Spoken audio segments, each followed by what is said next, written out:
My dear brothers and sisters, if anyone would like to witness the unfolding of a certain story, a primary ingredient to that is to focus. One might need to take his or her phone to focus. One would need to silence. One would need space.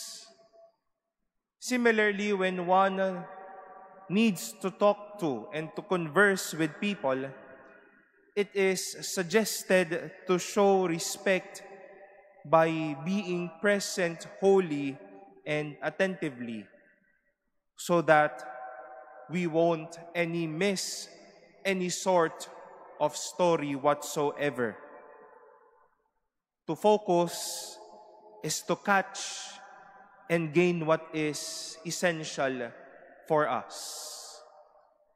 And it would need for us to set aside what may distract us and make us miss valuable things for us. God would like the same mindset for the people in our first reading. He wished the rebuilding of the temple, yes, but the ways of the people are far from each other and would think of other ways and concerns. That being said, hindi na ipatayo ang templo dahil iba-iba ang nasa isip. Hindi nakatuon, hindi nakafocus. On the one hand, let us try to imagine that time when news and fame about Jesus was widespread. Baka kada kanto ng bayan nila, alam na alam kung ano ang ginagawa ni Jesus. And maybe from the least to the highest person in the society, Christ would be made known. But then, we heard Herod the Tetrarch perplexed, trying to see Christ, trying to know who is this person. And maybe after all the fame, after all the good things Christ has done, maybe we could ask, what occupied his mind that missed him the chance to know and see Christ? My dear brothers and sisters, I wish to throw the same question to you and to me. What occupies or what ways are present in your mind and in your hearts that would rob you off in considering and following the ways of Jesus and knowing Jesus? Ano-ano po ang mga bagay na sumasakop sa iyong isipan at puso para hindi lalong makilala at mayakap ang kagustuhan ng Diyos? What made our eyes blurred in seeing what is essential? What made our hearts uneasy to recognize Jesus? It could be our daily struggle, an unnecessary baggage, our distance from God, our disinterest of God, our lack of communion with God, at baka madami pa po.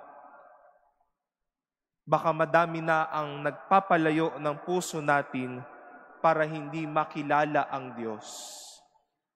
Baka madami na ang sumasakop sa atin para hindi na natin makita ang Diyos. Today, my dear brothers and sisters, we are proud for what we celebrate. We are proud that San Lorenzo Ruiz took off and detached himself from what would distract him in seeing the essential, and that is to love God wholly. Nung sinabi niya po, magkaroon man ako ng 1,000 buhay, lahat ng ito ay iaalay ko sa Diyos. Walang haro, walang halong biro at buong katotohanan niya pong hinarap ito. Dahil walang mga bagay na pumipigil sa kanya para gawin ito.